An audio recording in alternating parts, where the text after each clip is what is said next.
Alright, everybody, how's it going? I'm doing pretty good. Could be better, but everything's all good. Alright, so I'm gonna be doing a movie review on Pacific Rim Uprising.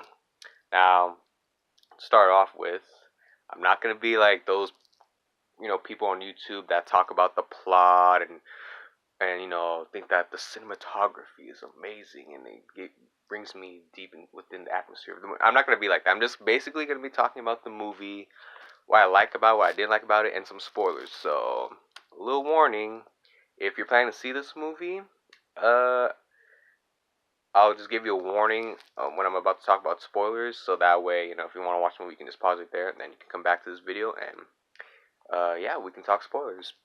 So, Pacific Rim Uprising, the sequel to the first Pacific Rim. I actually did like the first Pacific Rim. It was a pretty good movie. Basically, it's basically giant robots fighting against giant monsters, which is something that you would imagine having, dreaming about in your childhood, brought to life in these movies. It's amazing. So Pacific Rim Uprising is basically the movie takes place 10 years after the first Pacific Rim, and the main character is, of course, my boy John Boyega. He now plays Jake Pentecost. He ain't Finn anymore from Star Wars until the next movie, but yeah, John Boyega plays Jake Pentecost, and he's the son of Idris Elba's character from the first movie.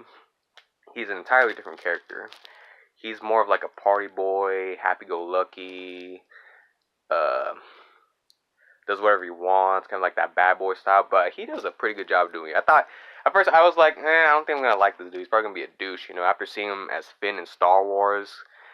But then no, I actually pulled it off pretty good. I actually liked the guy. He was actually pretty much the only character I liked in the movie. Well, everyone else I did, but everyone else was pretty good. So that was pretty much the only character I want to talk about, John Boyega. You got the son of Clint Eastwood in there. Got this one girl, I forgot her name. She's like the co-pilot of Jake Pentecost, John Boyega's character. Who else? And there are these kids like.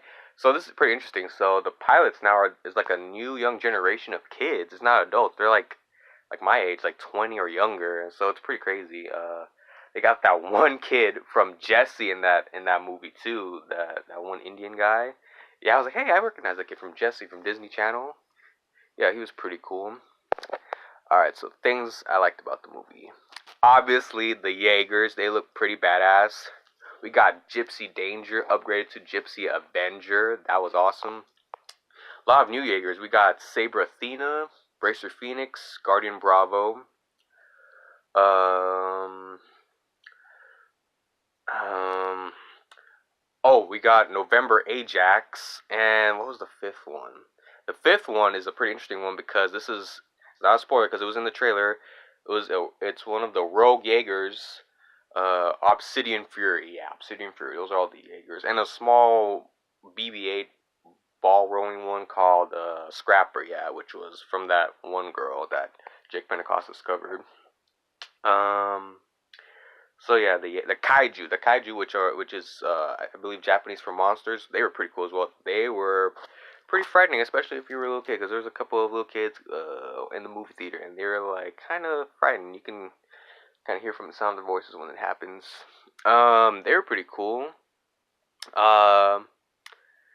So okay, I'm actually gonna start getting to spoilers now. Okay, so one of the big spoilers is you see it in the trailer.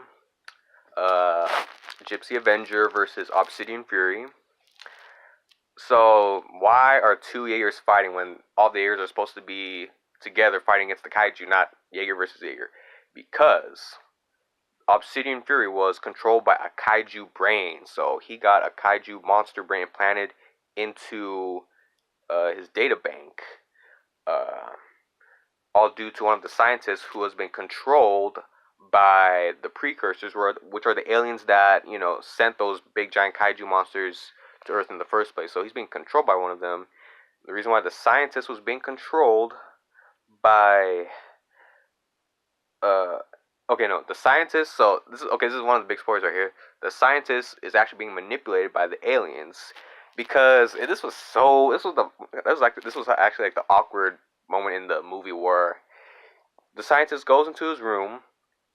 He's he's supposedly getting ready to have some fun in the bedroom, and I thought it was some lady in there waiting for him, but no, it's a kaiju brain in a huge canister. So I'm like, oh, okay. And then he has this kind of like device helmet that connects to like the canister with the giant kaiju brain, and I don't know, has like orgasms with it. So it was weird. It was a weird scene. So I guess that's the way of the precursor aliens linking to the scientist, so he can like manipulate and control the kaiju brains and implant them in the rogue Jaegars like Obsidian Fury, and yeah. Oh, and that's another new thing. We have Jaeger kaiju hybrids. That was crazy. So all of the other Jaegers, um, which by the way, another spoiler, we have new Jaegers, a whole arsenal of Jaegers, but they're not like the original ones where you need like a neurologic two pilot uh control to do it. No, they're actually drones, so and they can be remotely controlled from anywhere. So that's pretty cool. But then that kind of sounds like a bad idea if they're gonna go rogue or be hijacked or something. So yeah. So let's see. The final battle. The final battle was badass. You got the whole team. You got the squad of Jaegers, led by John Boyega, Jake Pentecost. I keep calling him Finn in the movie because obviously that's Finn from Star Wars. But yep, they all gathered together at Mount Fuji in Tokyo, Japan, for one final battle against all three of the kaiju. Because there's three kaiju that make it through, or that are left, and they're all rallying up at Mount Fuji because they need to reach some sort of rare earth element, which they never really mentioned, and I'm not sure exactly why, but supposedly the kaiju, if they grab the element, it'll make them unstoppable, and that will help them terraform the earth or something like that for the aliens to come in and take over, something like that. Like I said, I'm not like a professional reviewer.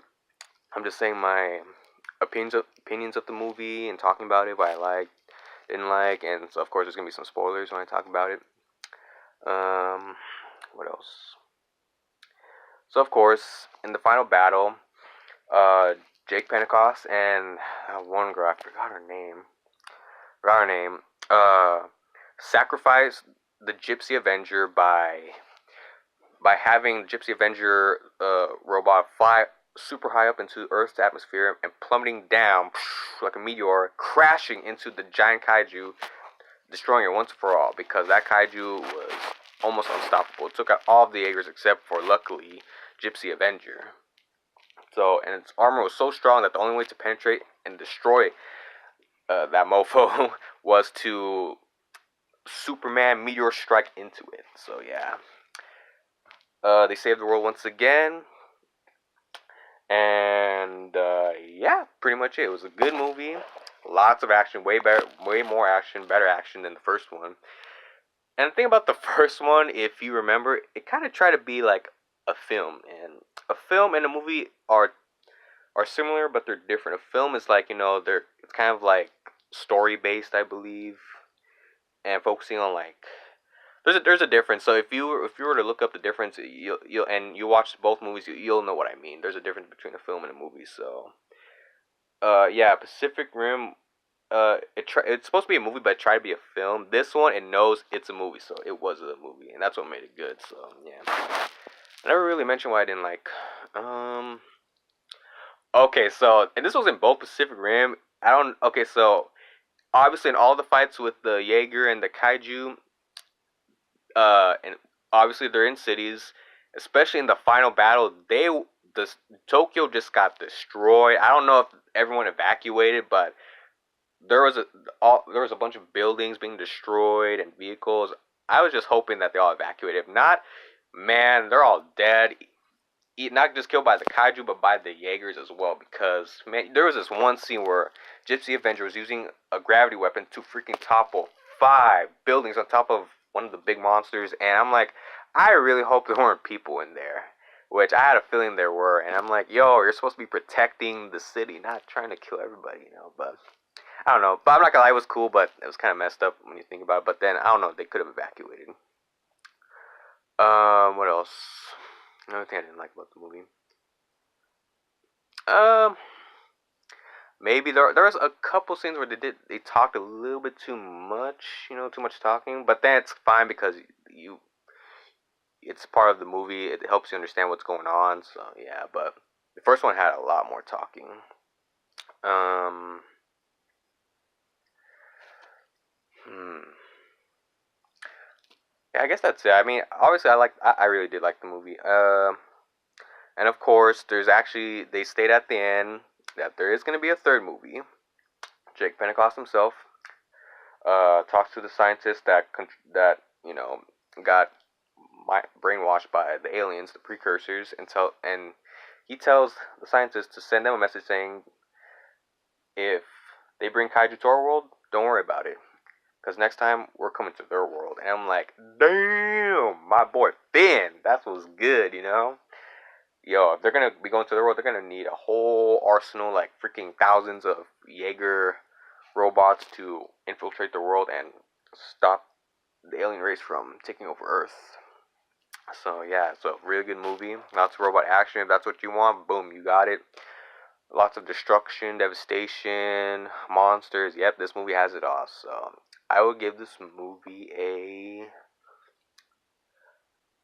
I'm gonna give it a 9. It was a really good movie. I really did enjoy it with the squad last night. So yeah.